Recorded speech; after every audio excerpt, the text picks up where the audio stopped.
RCR, la red que comunica y une al Perú. Vamos a compartir comunicación con el doctor Herbert Cuba García, ¿no? Él es especialista en política de salud pública, columnista del portal El Montonero y columnista habitual a través de RCR, Red de Comunicación Regional. Qué gusto saludarlo, doctor Herbert Cuba, como siempre muy amable para atender la comunicación con RCR. Muy buenos días y un saludo a través suyo a todos los peruanos. Antes de conversar sobre si le convenció o no el mensaje del doctor Aníbal Torres en materia de salud, me gustaría un poco mirar los problemas que está confrontando en estos momentos el país. Uno de ellos, ¿no?, la interpelación a dos ministros, entre ellos el ministro de Salud, ¿no?, y la presentación que va a tener, ¿no?, el presidente de la República el día martes, solicitado a través de acusar una misiva a la presidenta del Congreso, ¿no?, una presentación el martes, ¿no? O sea, estamos en un panorama así totalmente, ¿no?, de confrontación abierta, ¿no? Sí, efectivamente.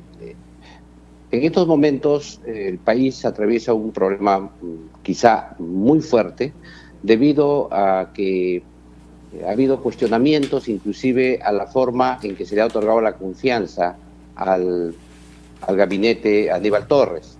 Como ustedes saben, ha habido una polarización ahí en la votación que ha quedado el sin sabor de tanto los ganadores como los perdedores de no haber obtenido un voto más contundente. Y también el cuestionamiento a algunos congresistas, sobre todo alguna bancada, cuyo cuestionamiento se hace duro. ¿Por qué? Porque había la sensación que era una bancada que se mantenía neutral o era de oposición, pero que finalmente se ha sumado también al apoyo al Ejecutivo. En ese sentido, se ha presentado esta vacancia que había sido pactada para el día lunes para someter la votación de la vacancia, pero el presidente en una misiva ha pedido que se acudiera al Congreso el día martes, y tenemos el día miércoles tres mociones, dos contra el ministro de Salud de interpelación y una contra el ministro de Justicia. En consecuencia, en ese escenario, lo que aparentemente se ve es que la calle se calienta también. Ha habido ataques a la casa de la presidenta del Congreso con gritos. También ha habido una marcha, aunque no grande, en los afueras del Congreso de la República. El escenario un poco ha empezado a caldearse, y esperamos que esta semana finalmente salga humo blanco. Ahora alguien piensa que el gobierno quiere trasladar toda la crisis al Congreso, ¿no?, y con eso generar una crisis mayor. ¿Usted qué piensa? Yo creo que el gobierno está haciendo una implosión. El problema es interno. El Ejecutivo no ha logrado, en el mensaje del presidente del presidente del Consejo de Ministros, no ha logrado comunicar una orientación estratégica que pueda arrastrar a la población. Por otro lado, ha abandonado sus banderas que tenía, iniciales que había puesto en la campaña electoral, que siempre las mantenía, aunque sea de forma, aunque en la práctica esto no lo iba a poder plasmar porque no tenía los votos en el Congreso, pero eso ya desapareció por completo. Es más, la exposición del primer ministro, que debió ser una exposición de una orientación estratégica mayor para que la población se sienta representada en ese mensaje, fue larga, tediosa, y al final con términos muy de gestión, muy administrativos, que no ha logrado calar en el espíritu de la población. Y esto también es un problema serio, porque se pone un presidente desdibujado en su imagen, ¿no? Ya no solamente por las falencias propias de capacidad de gestión, sino ya incluso por la falta de haber enarbolado sus propias banderas que tenía ellos, y que hacía que un sector importante de la izquierda lo apoye, como venía ocurriendo hasta la fecha. Yo creo que esa implosión es lo que ha generado que muchos grupos ya más radicalizados empiecen a presionar al gobierno para que cumpla una serie de metas. Hemos visto, por ejemplo, en el sector salud y en otros sectores, una serie de movilizaciones, de marchas, de exigencias al gobierno, que ya ponen en jaque, ya le aparece un nuevo frente de ataque que no lo tenía antes, que es el frente de los gremios y sindicatos. Y es más, quizá con la espera de que el gobierno pueda cumplir sus promesas que se les había hecho. Ahora, doctor Guerrero Cuba, en realidad usted menciona, por ejemplo, que hay un nuevo frente. Y cuando vemos el panorama nacional, y aquí en RCR nosotros pasamos revista todos los días a las provincias para ver cómo está la situación allí, encontramos una serie de cosas que están ahí, diríamos, en fermento. Por ejemplo, los lecheros ahora están anunciando un paro, ¿no? ¿Por qué? Por la subida de los insumos, el negocio ya no da, los costos de producción son muy elevados, ¿no? Y el mercado no responde con los precios que paga el consumidor. Anoche escuchábamos atentamente, por ejemplo, la posición de los emolienteros, que es una federación más o menos que agrupa unos 70.000 trabajadores, según mencionaban, y también están en la misma tónica, ¿no? Que en realidad ellos son los que ponen el desayuno barato en las calles y sin embargo no están cubriendo sus costos que demanda el servicio. Y por otro lado vemos los trabajadores que están de transporte, y así cada uno entonces en su ámbito empieza a reclamar cosas. ¿Por qué? Porque en realidad la crisis económica empieza precisamente por esos sectores más vulnerables que a veces no se da, que muchas veces no se da cuenta al hacer una mirada global del tema, no segmentada.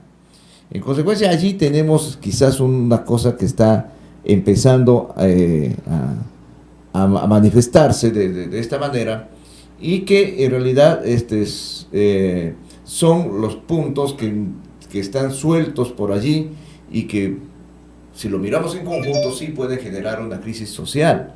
Entonces esa crisis económica sí empieza a golpear de verdad allí, pero no es percibida todavía actualmente.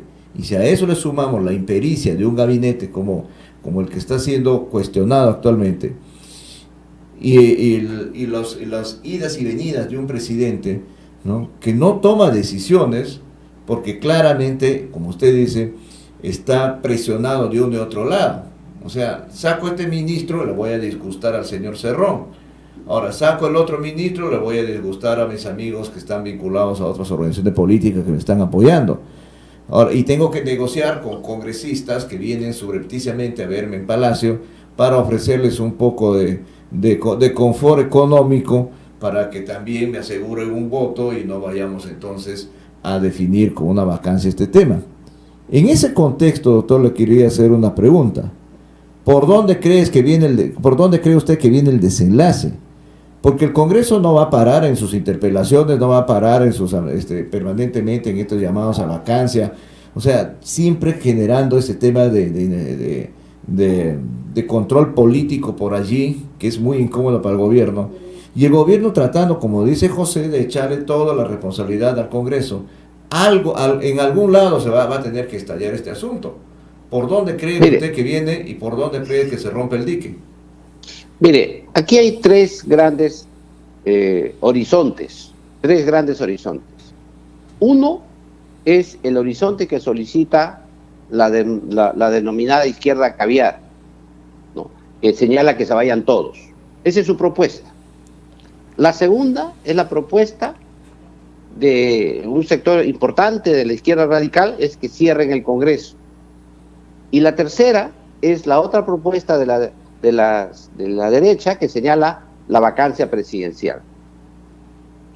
La idea es que han salido inclusive juristas para debatir cuál es la mejor posición, y la mejor posición no va a ser la que quisieran cada uno de los sectores.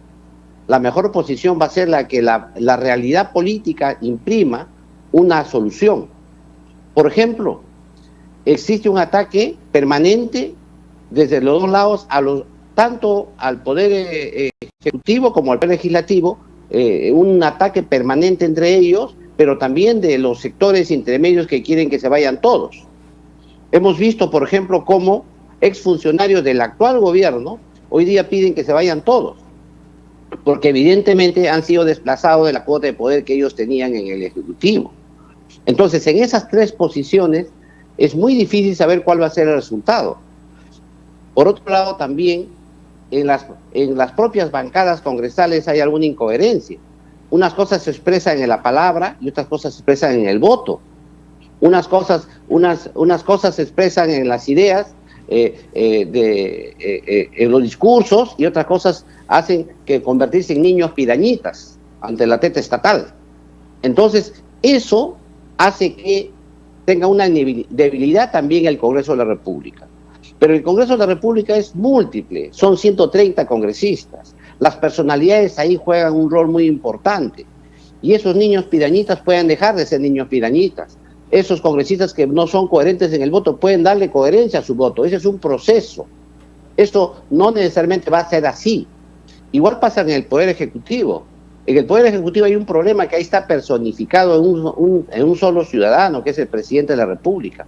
Pueden modificar ministros, pero la figura del presidente es la que finalmente imprime la orientación al gobierno. Y ahí es donde yo señalo, es que ha perdido orientación estratégica. Ya no solo es imperito en la gestión pública, sino que ha perdido pericia, no solamente es imperito, decía, sino ha perdido norte, orientación estratégica a dónde vamos.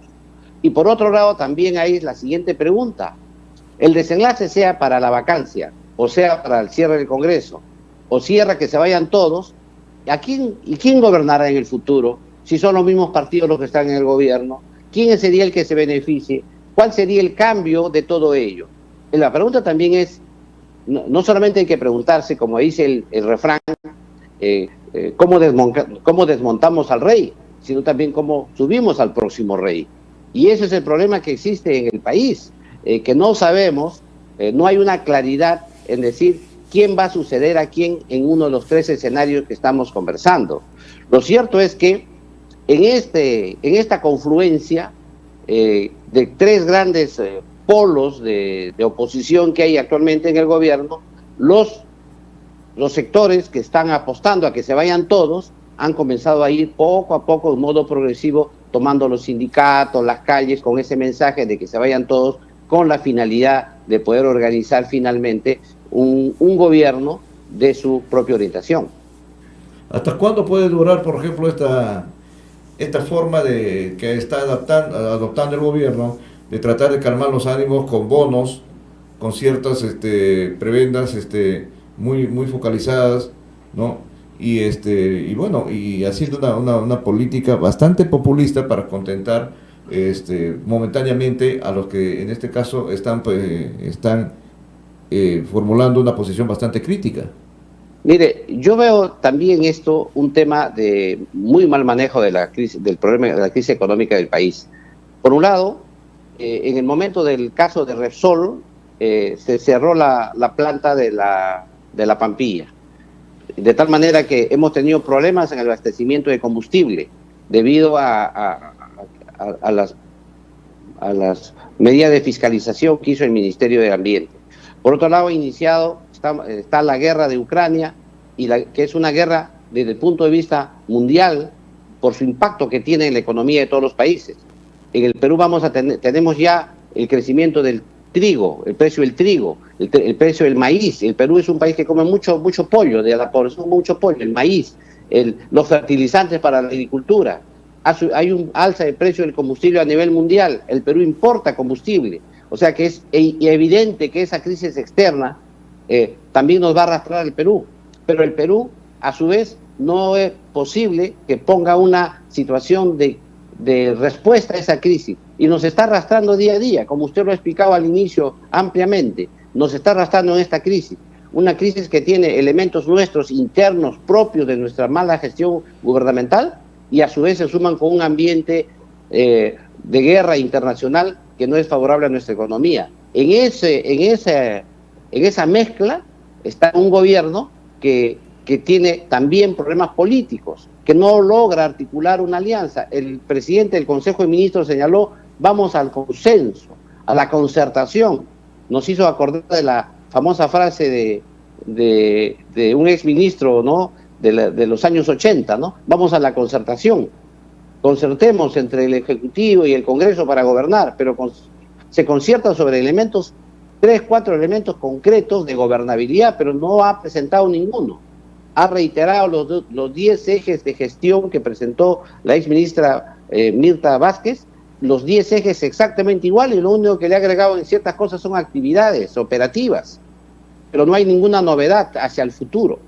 Entonces yo creo que eso hace que el ciudadano común y corriente se dé cuenta que si no reclama hoy, donde tiene un gobierno débil y supuestamente aliado, no va a conseguir resultados a futuro. Ahora, doctor, ¿qué le parece a usted o cómo está mirando el accionar de algunas agrupaciones políticas? Se lo va a poner con nombre propio, ¿no? Alianza para el Progreso, ¿no? Que ya no tiene 2 escopetas de 2 ni de 3 cañones, es hasta de 4, ¿no? Porque hemos visto que aparece, no, de realidad, aparece primero la versión del vocero político, ¿no? El señor Salguana, ¿no? Luego aparece Luis Valdés, el secretario general, ¿no? Luego aparece Roberto Quiabra, ¿no? Y luego aparece César Acuña, ¿no? Y de Yapa el hijo, ¿no? Entonces, claro, y parece que Acuña sí tiene un peso propio con el gobierno. A mí me da la impresión que Acuña tiene un manejo directo con Pedro Castillo. Y eso parece, y a él le conviene que aparezcan 4 o 5 escopetas en su partido para disimular, ¿no? Pero ayer parece ser que le falló el cálculo, ¿no? Porque tuvo que recular y Castillo va a ir el martes al Congreso. Ahí lo va a poner a prueba, ¿no? Mire, hay varios temas. El tema de Alianza para el Progreso ha sido muy notorio por el hecho del discurso del vocero, que dijo que la mayoría iba a votar, ¿no? Cerrado, dijo, va a ser cerrado todo. No, mayoría, dijo, la mayoría vamos a votar, ¿no? Sin embargo, cuando se realizó la votación, él se abstuvo. Entonces, ahí, y después de un discurso incendiario, ¿no? Contra el gobierno, luego dice la mayoría va a votar por no dar la confianza, pero él después se abstiene. Entonces, esa incoherencia, obviamente, que genera suspicacias, ¿no? Por otro lado, un retiro de firma de la moción de vacancia, también ahí de una congresista que por otro lado también en otros partidos ocurrió lo mismo, discursos bastante incendiarios, pero de 15, Acción Popular tiene 12 congresistas que votan dándole la confianza, y así se va viendo. Si uno ve todo el tema electoral, hace que estos partidos, como les decía, van a tener que ajustarse internamente en esta votación. Pero hay un hecho que quisiera señalar como anécdota, donde se puede ver cómo hay una colaboración, no solo que usted señala con Alianza para el Progreso, sino también con otros partidos, en este caso, por ejemplo, de Acción Popular. Mire usted, el día que ya se iba a votar la censura del exministro de Transportes, ¿no? Por ahí salió un tuit y dijeron, mire, acaba de aceptarle la renuncia. ¿Y qué hizo el Congreso? Suspendió la sesión, hizo a espera de la oficialización de la renuncia, cuando lo lógico era que se dé la censura. No tenía por qué esperar el Congreso que el gobierno oficialice la renuncia. Sin embargo, ahí ve usted esa espera nomás, le da cuenta a usted de que en el fondo sí hay una colaboración, pero claro, no hay una colaboración, como es natural, con 130 congresistas, con la minoría, pero sí por lo menos con un grupo mayoritario que le sigue dando el apoyo al presidente Castillo. Ahora doctor, lo que se dijo es que había cinco malos niños desobedientes, o quizás obedientes, depende del lado que se mire en el Congreso, pero después de esta última votación, como dijo una periodista, parece que no son 5, parece que una guardería y el Congreso, ¿no? Primero no eran 5, sino eran ahora 13, pero luego parece ser una guardería, usted lo ha graficado bien, pero son niños, no solo son niños, son pirañas, porque en el fondo lo que están haciendo es tratar de arañar de alguna manera la teta estatal. Y este es un tema que políticamente hay que evaluarlo en el verdadero significado. Yo he leído hoy día una entrevista que se le ha hecho a Víctor Andrés García Belaúnde, en García Comercio. Belaúnde, donde él deslinda rotundamente con esa posición que se tiene con su bancada congresal. Muy bien, doctor Heber Cuba, nos ganó el tiempo, pero le agradezco como siempre la amabilidad. Siempre quedan cosas en el tintero, pero es parte justamente de la situación política en la que vivimos. RCR, la red que comunica y une al Perú.